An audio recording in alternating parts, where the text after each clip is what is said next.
Honestly, WWE should invest in audiobook reading though, because if Mark Calloway was reading like a horror novel, I'd be like, I need to check out this horror novel here. I would, or Johnny. Harper Audio presents Salem's Lot by Stephen King. I thought you were copying Randy Savage for a second. It's Mark Calloway doing a Randy Savage impersonation for some reason. Actually, I wish Randy Savage read The Haunting of Hill House. He's like, ooh yeah, the house stood for 80 years. I can't even do it. I think Randy Savage would read Little Women if he was an audiobook.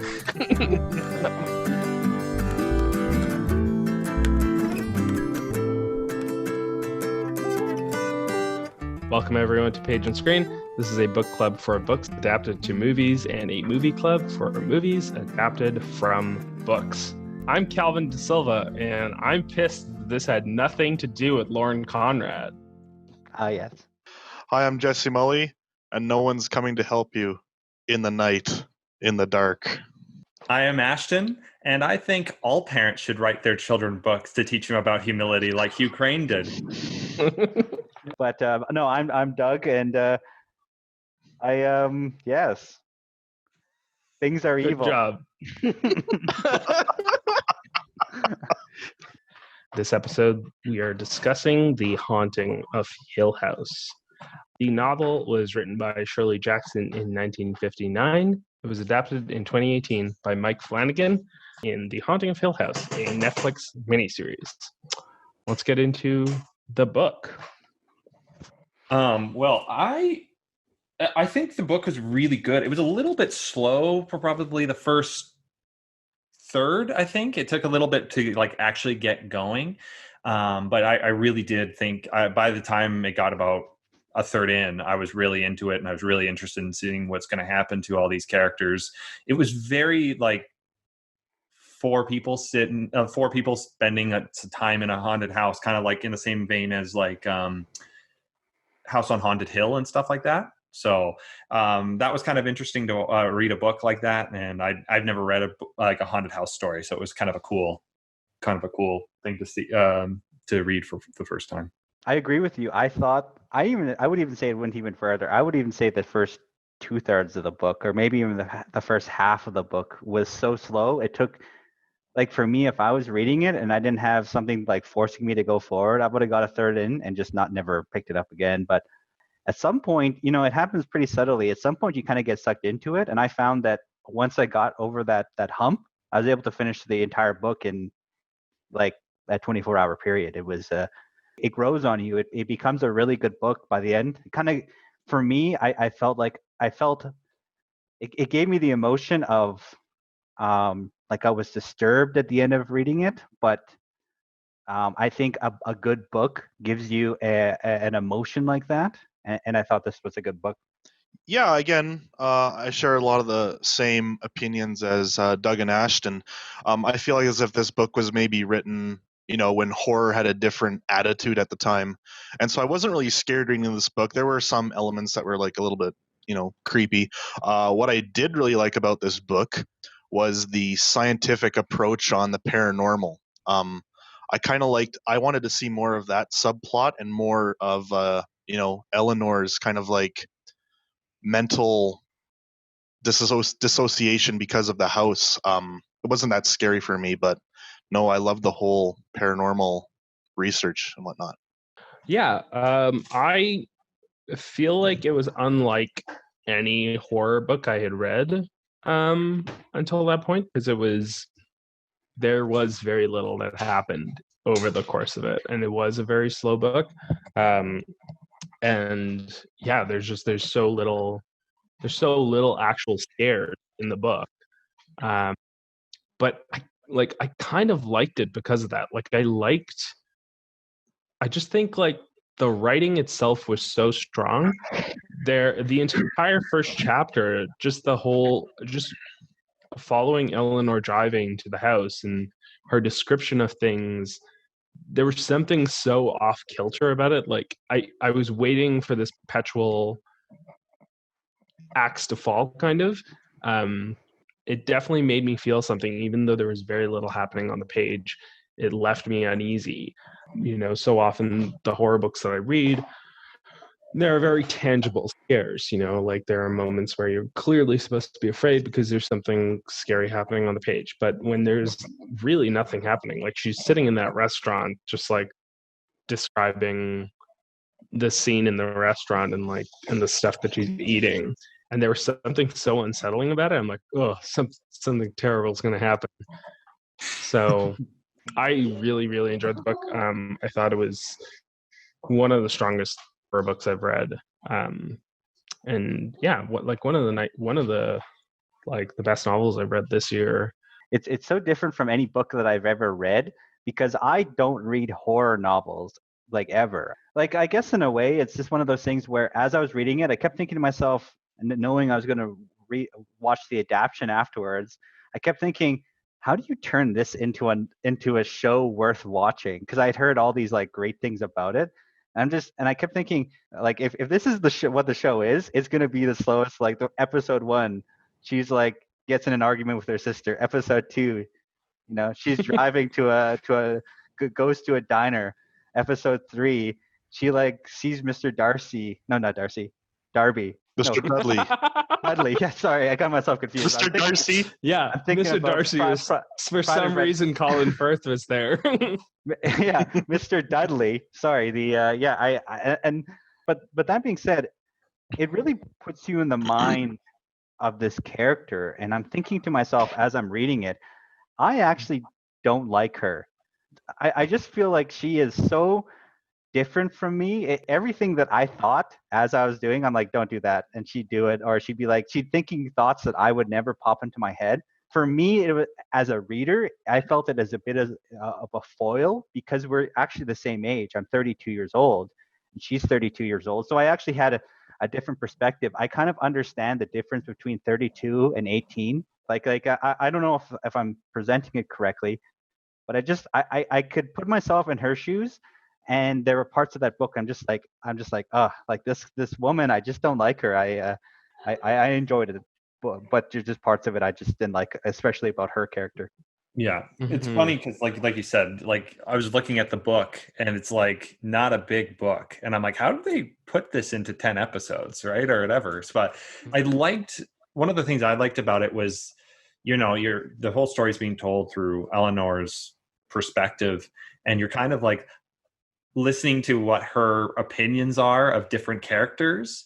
And I'm kind of just like interested. And then you realize shortly, like quite far into the book, that obviously she's not a very reliable narrator at all. Like something's seriously off about her. And you're like, oh, maybe what she's thinking about these other people is just so off. So then I really enjoyed the way that kind of comes to light, that you're like, oh, she's not all there. Like there's something wrong now. But the fact that she is this unreliable narrator, like that's another part of it that was so disturbing, is when you got to this point where she starts talking about certain things, like the cup of stars or whatever, and you as the reader realize that didn't happen to you.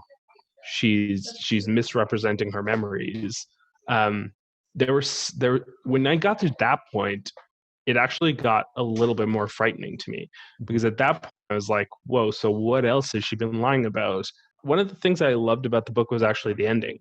The ending, I think, was actually like quite disturbing and pretty freaky to me, because it was obviously building towards this. And I realized I had actually watched a version of this movie, a version of the story from the 50s. There was a movie called The Haunting that came out in the 50s that was the more faithful adaptation. So when it got to the ending, I was like, oh, I see what's happening. Like I remember this happening in the movie. And what's so disturbing about the ending is that the description is that she wants to stay in the house, is that the house is like, the house is her destiny, or whatever. Like this is where she's supposed to be. And she firmly believes in this, until you get to like the very last paragraph or so, when she snaps out of it for a second and she's like, why am I doing this? And then she hits the tree, right? And it's that moment that you're like, it kind of sat with me for a while, where I was like, what does it look like when someone's being compelled to do something by an unseen force? That's what's so scary, right? And it really calls into question the rest of her actions throughout the novel. How much of that was Eleanor and how much of that was the house influencing her actions, right? This can go hand in hand with most horror stories and how we view horror. That horror affects people differently, and it affects troubled people more than it does people who, have a stronger will or whatever. And I think this book really, really draws on that, is that Eleanor already comes off as this character that is troubled, that you're questioning the whole way through, and her fate seems inevitable, but that's what's so creepy about it to me. Like I also got that general sense at that very last line where she's like, why am I doing this, right? And earlier in the novel when they're all in the room there and everything's going crazy, like the entire house is shaking. Basically, I can't remember exactly what she said, but she basically gave herself in. She said, like as soon as she gave herself over to whatever was like attacking the room, it stopped. And from that point on in the novel, you can see that like the things that were formerly scaring her were kind of drawing her in. I don't want to use the word possession, but in a way it was kind of like that, and maybe it was, but and so yeah, that is a part of this book that haunted me. Well, not haunted me, but and then there was another part with, and I'd say that part and the Hugh Crane book were the two parts of the book that as I was like going through it, I'm just like what the heck am I reading? Like what is this smut, as as I've said many times. So with this book, delving into the nature, I really enjoy storylines that have a psychic presence. I like that type of genre. And for me, I didn't know when I was like reading this book or the audio book, whether or not Eleanor was psychically gifted and actually causing these manifestations as a result of her own fears of being in this literal evil battery, which is Hill House. So again, like Calvin said, it's almost destiny. She was supposed to be there. But I feel like I'm questioning myself whether or not the events were actually a haunting, or whether she was disturbed, or if this was just some sort of psychic anomaly created by her. Because in the beginning of the book, she describes as stones raining down on her house. That whole aspect, I was like, that's like kind of weird. And they make reference to like, oh, it could be a telekinetic anomaly. So I think it's actually a combination of all of these elements that created this like mental horror. And at the end, when she accepts her fate, this is simply just this evil thing getting what it wants. And I just like at that end when she crashes into the tree, and if I'm not mistaken, she crashes where the previous owner died. Yeah. The mother, as she was coming into her house, she died. Yeah. Sorry, I cut So you off. like, that's exactly it. And I just remember that part, like, oh, like that's what gave me shivers in this book. So, yeah, I love the whole psychic element to this and how that plays into horror. And I love the idea that she was creating these manifestations. She was the one, telekinetically trying to open this door and shut. You know what I mean? She's playing against herself. Are there actually ghosts in this house? Or as Hugh Crane built this house, he built it at odd angles to deliberately kind of play with people's minds. So it's all these elements that come together that kind of make this a really good story, in my opinion.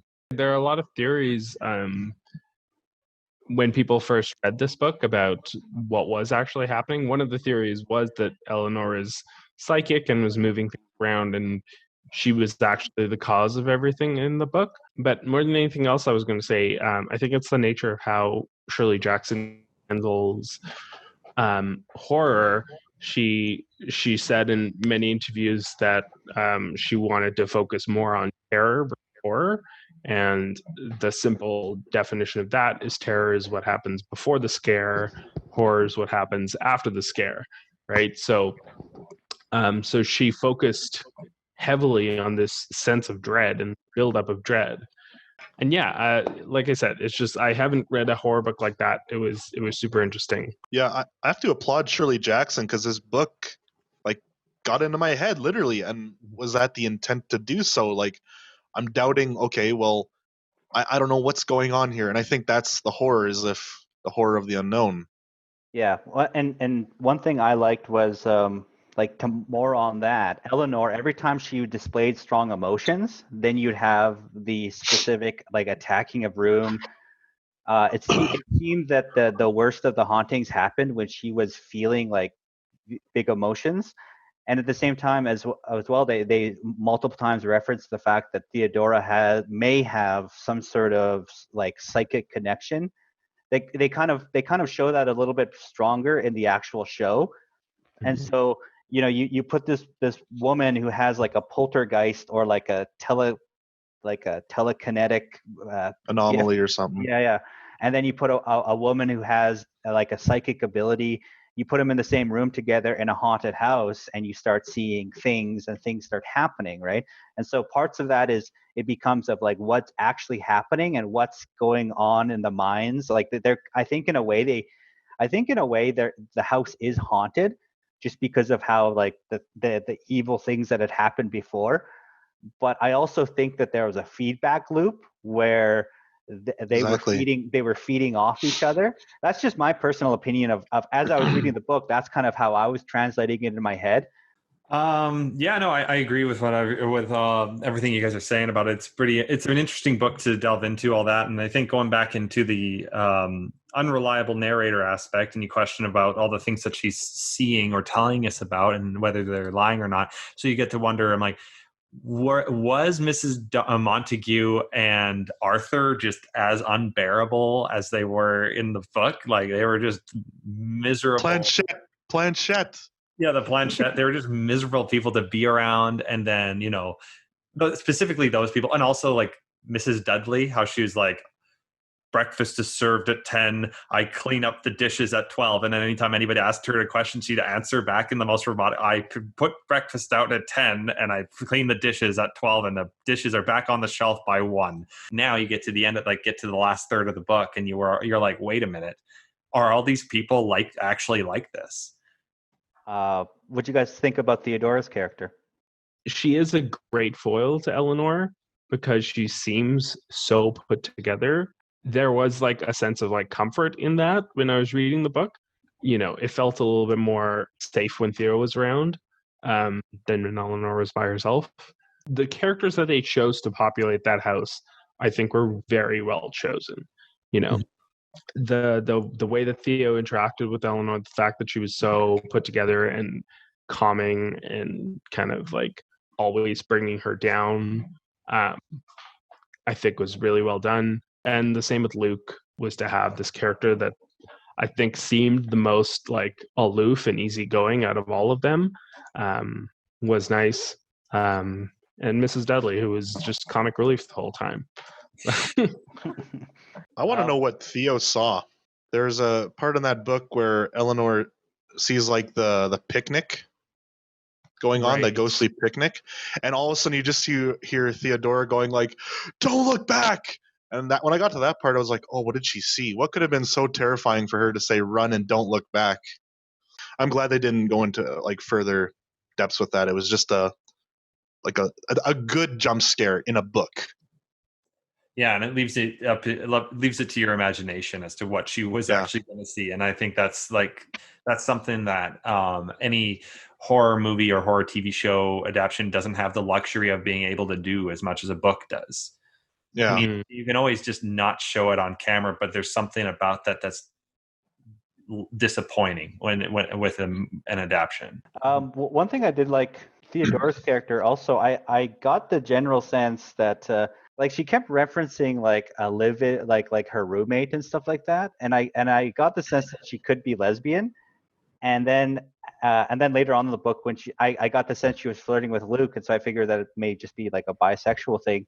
I thought that was pretty interesting when they did that, because of course 1950s, if you wanted to have a bisexual character, it would all be through I can't think of the word right this second, Subtle? but You do it. You can't just come out and say that, right? But you have to drop some clues to make sure. And I thought that was pretty interesting, that a 1950s character, and maybe I read it completely wrong, but as I was reading it, I kept thinking, yeah, I'm pretty sure.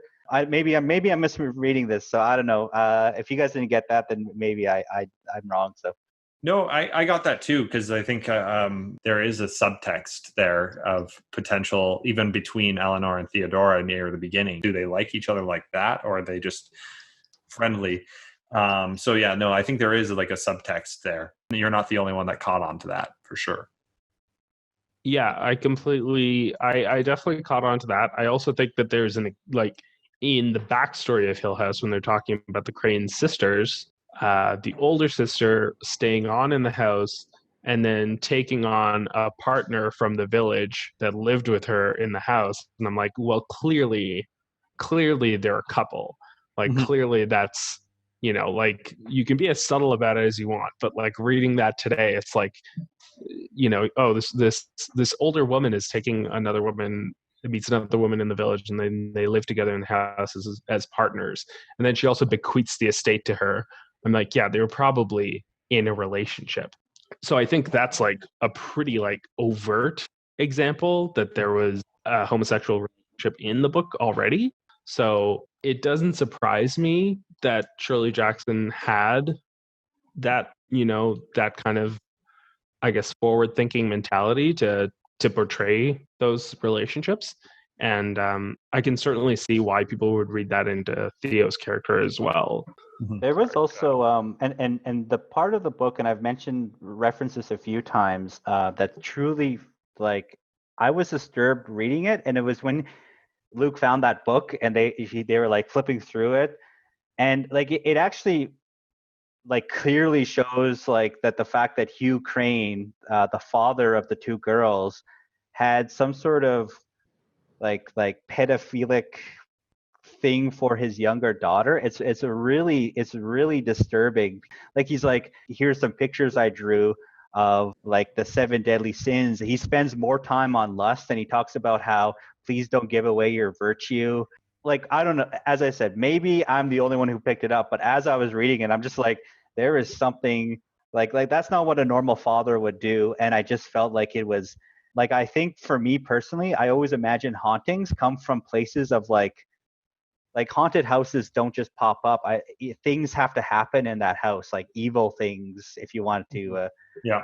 And so sure. I kind of felt that had somehow connected with, and I'm not saying that he ever like molested his daughter, but I'm just saying that there was a unnatural relationship there, and I think that may have fed into the evilness of the house, if you want to go that far with it. Yeah, like that book part I did not enjoy at all. I just could not. I think I like tried to like block it out.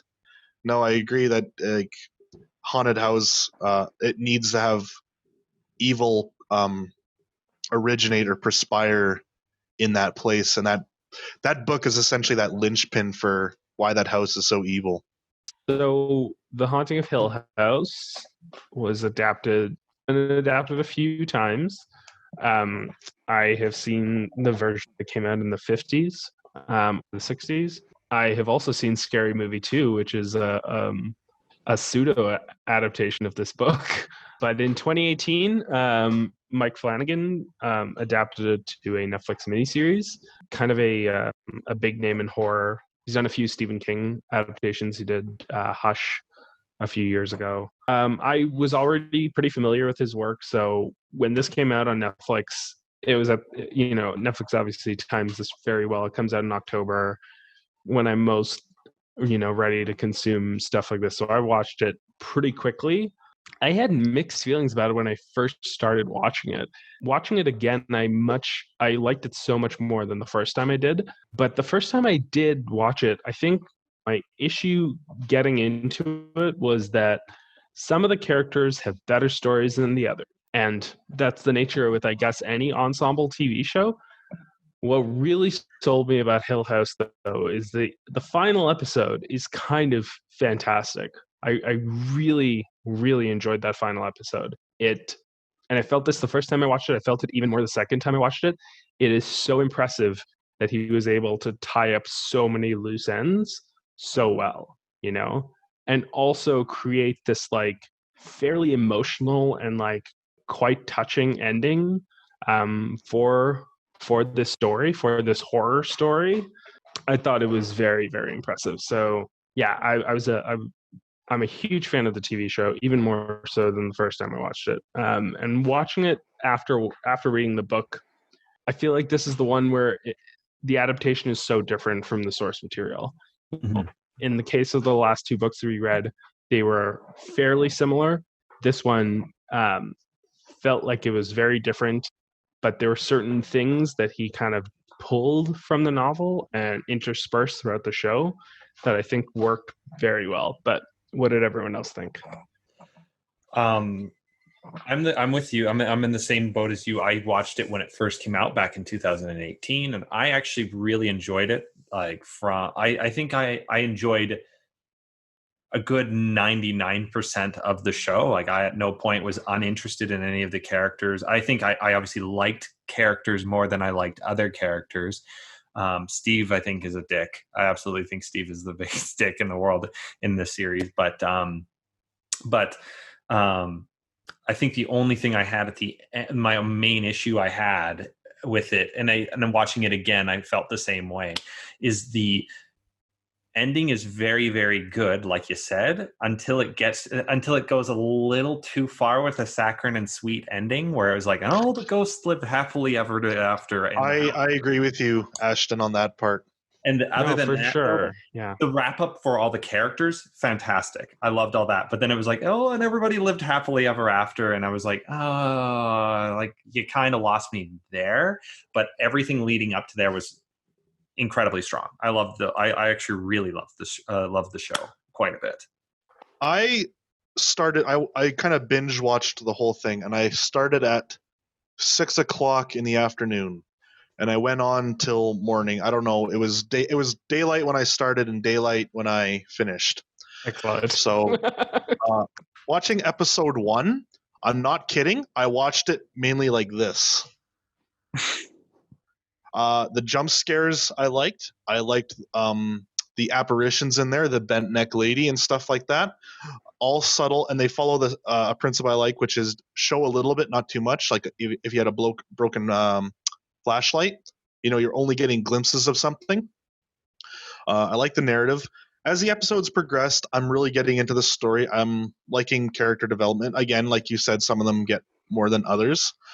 When it gets to episode 5, when we find out that Nell has been seeing herself as the bent neck lady, I don't know what it was, but I thought, I didn't like that. And since that, I just wasn't scared anymore watching it. And I don't know what it was. It was just the fact, like, oh, she's been seeing herself this whole time, as she's progressing, how time doesn't work the same way in the house. And the episodes are okay, like 5 to 10.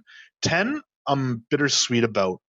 The one thing I do like is they describe the red room as the stomach of the house, and it's digesting them. And that is such a cool concept, that this house, or necessarily the area, the aura of this house, is almost a living thing. And it's pulling, it did what it needed to do, and it pulled the entire family back to start digesting them again. It really wanted to work on them. And I love that whole aspect of that miniseries. And then when it ends, it's like this house turns out to, it can be used for good. All the ghosts live happily ever after. It's an evil house. It's an evil place. The guy literally bricked himself in the walls to get rid of hearing the girls whisper in his ear and stuff like that. This house is not good. It shouldn't have, at least in my opinion, it shouldn't have ended on such a happy cloud nine kind of happy-go-lucky feeling. I really didn't like that. I wanted this house is supposed to be terrifyingly evil. It's a bad place. Yeah, no, I actually enjoyed the ending. I was kind of the opposite of you guys. I actually didn't like the series until, I don't know, at a certain point, I was like, actually, this is getting really good. And I enjoyed the ending. The thing that I laughed at the end for one reason, because it is so there's that old lady who says I lied or whatever, right? Which sucks for her because she died in bed as an old lady or whatever. But the Yeah. funny thing is so later when the family's like reunited, and then the father de-ages to like the best version of himself, and I'm just thinking to myself, wait, why didn't the old lady do that as well? She like the father's ghost becomes young version of him. The old lady's ghost like, I guess I'm just gonna be an old lady from now on or whatever. But there were parts of it as I was watching it. There were parts of it that were terrifying. That I actually had to take breaks because I did the same thing that Jesse started, except I didn't want to watch this during nighttime, so I literally woke up at 9:30 and watched it throughout the day. And by the end of the night, it was like getting. But like there were points like especially when like the guy with the bowler hat was like following Luke around. I'm just like, can you guys please not be this scary? Like, does it have to be this scary? Because like is Luke's story I think affected me the most for some reason. Like just with the whole like floating man and like when he's under the bed and watching his feet, I'm just like, I'm like, I can't watch this. This is too scary. And then when he's like on the street and it's like behind him, and every Yeah, time that's. I'm just like, oh, please. Oh, this is so like in a way it's a great horror flick for that. But for me personally, I don't like horror like that. And so I like I'm walking down the street being like, there better not be a man with a bowler hat behind me or else like I'm gonna flip. But and then at the end when you see he's like really tall and stuff like that, like it kind of the last episode kind of diffuses that because you find out that he's actually not like an evil ghost. Like the only evil ghost is like the 1920s girl. I think her name was Poppy. Yeah. Yeah, Poppy. All the other ghosts were just Fucking like Poppy. we're like, hey, I'm here. I'm just gonna scare you a little bit, but I'm here. I think I just quickly elaborate. The scariest part for me is when Luke gets lowered down into that cellar on the dumbbell waiter, and all I didn't scream, but I was like, is when you see that mummified hand and something pulling itself, and then this flashlight fails. I just remember I actually paused the episode. I was like, oh, like that's pretty bad. But then I resumed it, and that part actually like gave me like a fearful sickness. Like I was like, oh, I don't want to watch this part, but I did. That part, to me, just like again, I explained it how the flashlight doesn't quite work, and you're just getting a glimpse of something enough to know that there's something there, but you can't quite make it out. That's the ultimate terror for me. So that part really chilled me to the bone. Yeah, so just to elaborate, to go back to what I was saying, I did think the ending was great. I do think that the ghosts being happy in this house is a bit of a stretch. The house is evil. I completely understand that. And the idea that they're existing in this like happy purgatory, this happy kind of limbo is kind of silly. And I completely get that. Yeah, I guess was the way that they wrapped up the characters' stories was very good. And also just like explaining some of those like hidden plot details and those hidden things like the Dudley's daughter and stuff like that. I think it was those little bits that I fully appreciated, and the way that they tied up the lost stories in the house. There are some truly scary moments in this show. For me, one of the scariest parts was Shirley's backstory and the box of fucking kittens. Oh, good Lord. Like that was just the worst thing in the world. Like when we were watching it again, I watched it with my partner, with Marcia, and I was just like, this is probably a scene you want to close your eyes for. The other thing I was going to touch on is that one of the things I think that the show does that's quite different from the novel is the novel has a lot of like fairly humorous moments in it. There's a lot of comic relief. Mrs. Dudley is essentially a comic relief character in the novel. She's not like that in the show. And even Luke's character, oh boy, nothing like the book. Talk about a tortured character. Luke's was a hard one to watch. His episode was very, very rough. I'm all for horror that takes itself very seriously, but there's something to say for those moments of levity in a horror story, and the novel had a lot of that, and I wish the show kind of had some of that in it. Yeah. What about everyone else? How did you feel about the differences between the book and the novel, or the movie and the show and the novel? Yeah, like it's interesting because the book, obviously, plot-wise, character-wise, very, very different from the show, or the show was very different from the book, plot-wise, character-wise. But thematically-wise, this is pretty like a very, very well, like it's pretty good adaptation.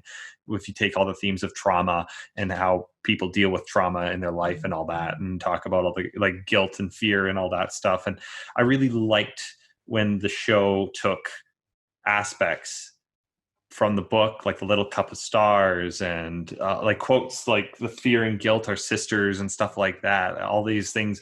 And I thought they took them and used them differently, but integrated them well within in a totally different storyline. And there's lots of things that I even saw, and I'm like, oh yeah, that's like obviously was inspired by this scene in the book or whatever, right? And it was just twisted a little bit, just be a little bit different. And I like that because I kind of like watching something and not knowing what's going to happen next, even though I have seen the show before. But like, you know, like if you were to read the book then watch the show, you'd have no idea what was going to happen in the show.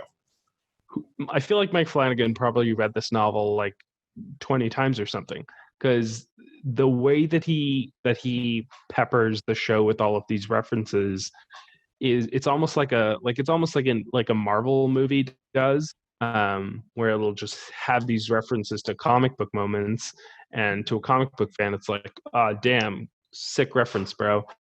So I feel like to a Shirley Jackson fan, this show would be like, sick reference, bro, because there's so many really clever uses of reference to the novel. It's refreshing to see how he's taken the source material and changed it. It was something, because again, I've just come out of reading the book. Now I'm moving on to this Netflix series, and I got something completely different. And so my brain couldn't pin together aspects of the story, and I would see it that, like, it's hard for me sometimes if I watch an adaptation or read the book first, because my brain switches over to what I've just read or watched. But this was nice. I could, formulate a brand new story in my head with all the lore that was given. So I kind of liked how that they did that. I wish more directors would do that type of adaptation. I think the one thing I didn't like about the show was, and this is just my general gripe with all horror. See, the book made sense for me because they knowingly went to a haunted house and they wanted to study it, right? But for me, if I'm in a situation and the bedneck lady shows up, like if my kid comes up to me and says, "Oh, there's a bedneck lady that's been haunting me," I'll be like, "Yeah, okay, whatever, go back to sleep." And then if she does it like 3 days in a row, I'll be like, "Okay, maybe there's something to this." And by like day 5, I'm like, "Yeah, let's drop everything, get rid of that hat, we're out of here," right? And I just feel like at some point the Crane family, was that the last thing? Yeah. The Crane family should have just boogied out of there. Like for me personally, I would have been out of there the second I seen anything. I've been like, oh, there's a 1920s woman over there. Well, sucks to be us. Let's head out. And so, like, my biggest gripe and my general big gripe about horror films is they do things that I personally wouldn't do, and it bothers me. Like, my favorite horror film of all time is The Conjuring because I don't think I would have did anything different than the family did, and I felt like they were forced to stay there. But I didn't feel the same thing with this. I felt like at any point they could have been like, yeah, maybe we should send my wife and the kids off to like not here, literally anywhere, to like Alcatraz or whatever, like somewhere slightly safer and less scary. Like that. That's just my personal thought about the adaptation. But that being said, beyond that, I quite enjoyed the show by the end. Did anybody have a favorite like episode? You know what I found is like kind of the middle of the series when they were going through each of their individual stories. I kind of like I'd be watching it and be like, oh, my favorite character is Theodora, and then the next episode would follow Luke, and I'd be like, actually, my favorite character is Luke. But I would say that I agree with Jesse that that when she like was forced to hang herself, and you see that entire sequence happen, and then she drops that she's the magnetic lady. That's kind of when I was like, oh crap, like this. It became less of a scary story because I kind of felt like I kind of felt incorrectly and not incorrectly that the ghosts were like themselves somehow.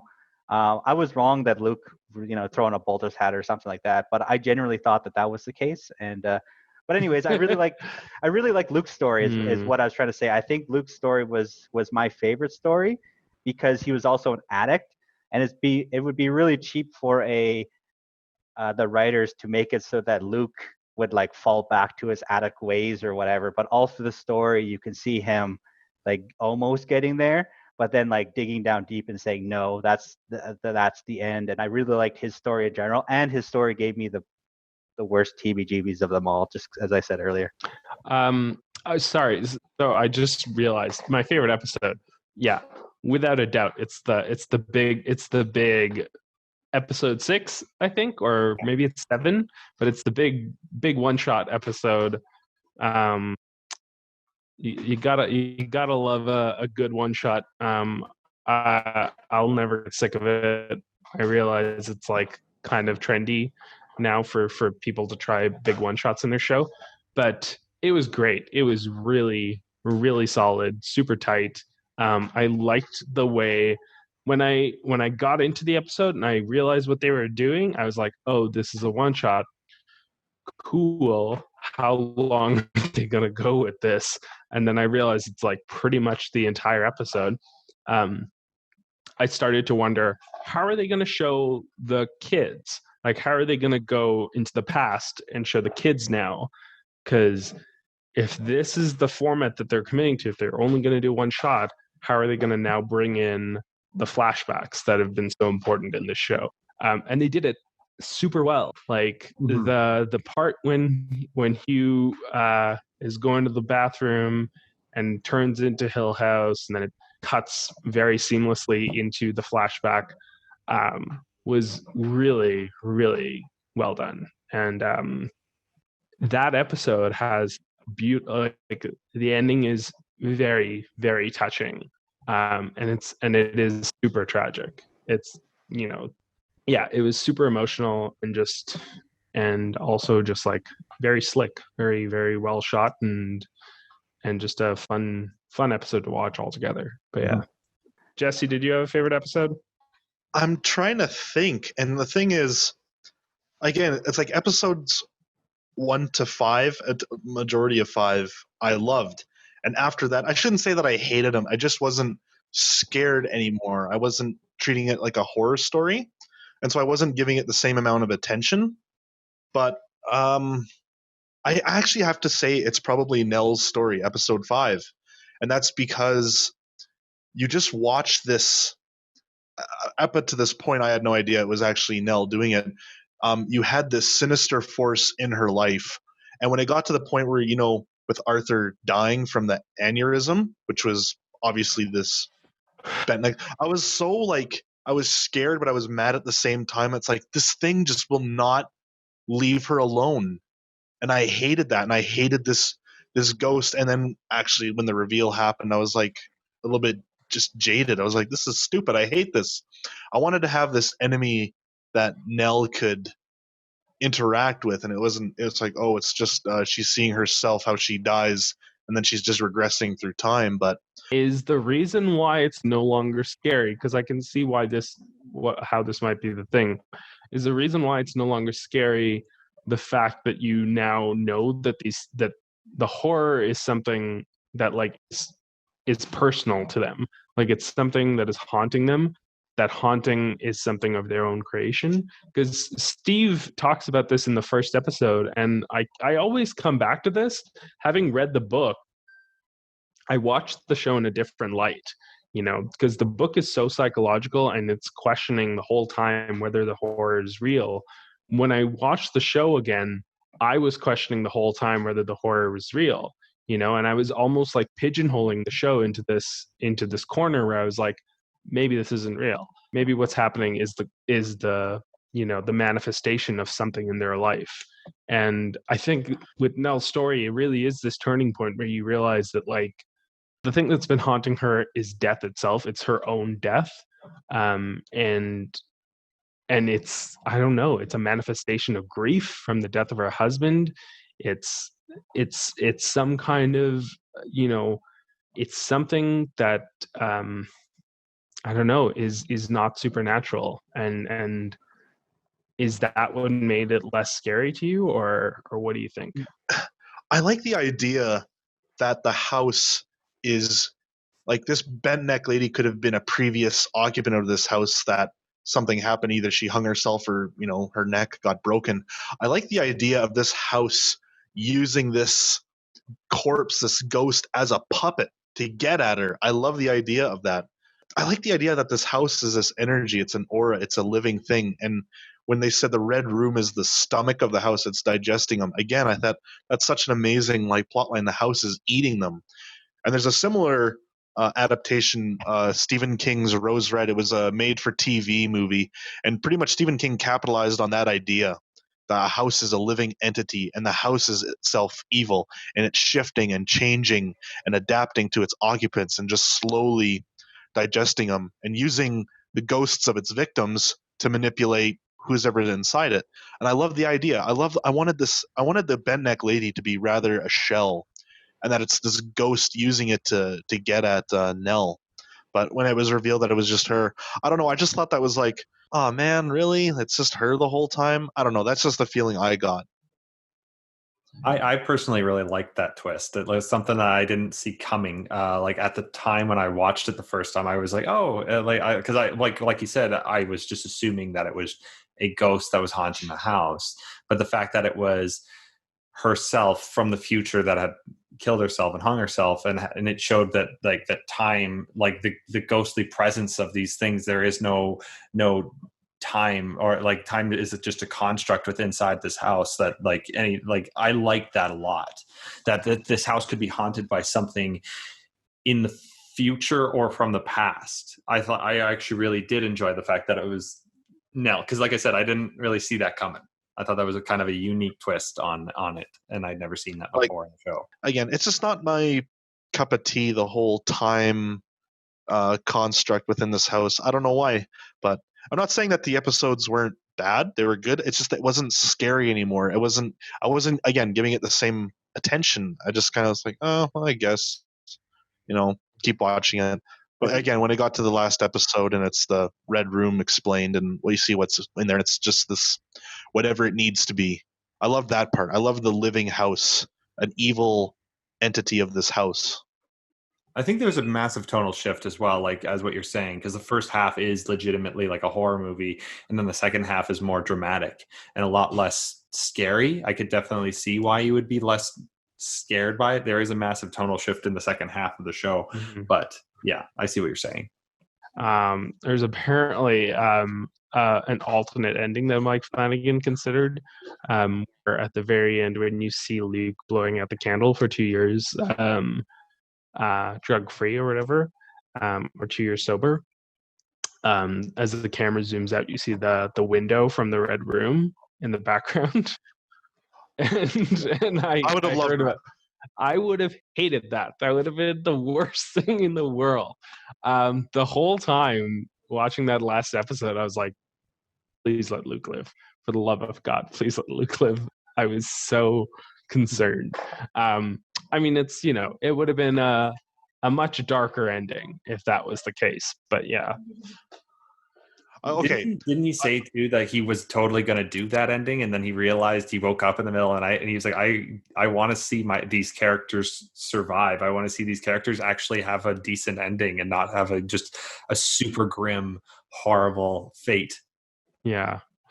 Yeah, and it's I mean, like, Hugh sacrifices himself anyways, and that's pretty awful. Even though they play it like it's a happy thing. Yeah. Also, too, I thought that he just straight up died of a heart attack. Did he, like, all he walk out, he's on the ground, he's like, oh, there I am dead. He's just, and he like a scene earlier, he's like, oh, that's why I have these pills here. So I maybe I totally missed it, but I'm just like, oh, did he just die of a heart attack in the wrong place, like, or get scared? No, but for me, strangely enough, okay, so I'm watching this. There are two parts of the movie, not the movie, the show that actually like scared me, where I actually like my heart skipped a beat, and the one is slightly less, but as they're driving, Shirley and Theodora, and they're just like talking, and I'm watching like, oh, this is a nice scene about two sisters being angry at each other, and then all of a sudden like Eleanor, like normal Eleanor, she's just like, you know, it'd be really great, just screaming for some reason, like future ghost Eleanor is like, you know, I should just scream in this situation. Anyways, she screams, and I'm literally, I actually like my heart stops for about 2.5 seconds, where I'm just like, holy crap, like, but then there's another scene that scared me just as much. It wasn't even a scary scene though. It was when Shirley was standing over Eleanor's body and like preparing her for whatever. And then she glances over the door, and a little kid peeks in and then peeks out again. Like that's not even supposed to be a scary moment, at least. And it actually scared the hell out of me. I actually was like, I can't do this. And then she goes out there and talks to her kids. I'm like, oh, so it's just like a normal family moment, but they made it into the scariest thing in history. So those were the two parts of the. Of course, there are a lot of other stuff that was like viscerally scary, but those were the like jump scares that actually really got to me in the entire thing. Did anyone catch the like hidden in plain sight ghosts that were hidden throughout the show? A few of them. Yeah, watching it a second time, I caught a few more of them, and I've watched the YouTube video that'll like break down all of them. But there was a moment where it was a ghost that was in plain sight, and it's the scene where the younger Hugh Crane finds the body in the wall, but it's right before he reaches into the wall. There's a ghost like right beside his face, like right there, and it's almost a close up on the ghost, but it's slightly out of focus. And holy crap, horrifying! But the one that got me was in the kitchen. It's Luke and Theodora talking, and there's a window plane in the kitchen, and all you just see is this kind of pale face slowly getting down. And I don't even remember what happened in that scene. I had to rewind it because I was solely focused on this just pale face behind this window, just slowly leaning down. I don't know which ghost it was. I don't think it was the bowler hat man. Just ever so leaning in there, and I just remember being memorized by it. It's a scene where Theodora and Luke are talking in the kitchen. The only one that I saw was the one where and it was later brought up in the actual show where he was explaining to what's his name that that they're witness marks, right? They're like there are things you see but you don't actually see. But I remember in that scene he was running down the stairs, and I remember seeing that. I'm like, I bet you that's a ghost. Like I thought that, and then they totally. There were some things that I saw, but they happened so quickly that I wasn't like, and I was like, I don't even want to rewind this and see it. I just feel like they're there. So yeah, so we're time for the show. Casting our WWE Supercast for. Oh, sorry. Yeah, let's talk about that. So I guess Sheamus could be Luke. Doesn't make sense at all. I don't know. I just made a random gambit there. Makes perfect sense. Undertaker as the baller cap man. He's like, hey, look, I found an Undertaker hat in the basement. Well, why don't you wear it and play with it indefinitely? You're like, like honestly, that the entire series, they'd be like, hey, I found this mystical box of something. Well, I should give it to my kids to play with. And then like a day later, they're like, there's something super haunted about this. Whatever. Here's more play sets you can have. like that. So sorry, I'm just talking crap about it. About the like, feel free to. Is this WWE related? No, it isn't. But well, damn it. Well, one, the actors were amazing, but I loved the soundtrack. They had that like tone of soundtrack, like the piano or whatever. And whenever that popped up, you knew something was happening with family or something. I thought that was really cool. I really like that. Mm-hmm. There was a fair amount of like the soundtrack was really good.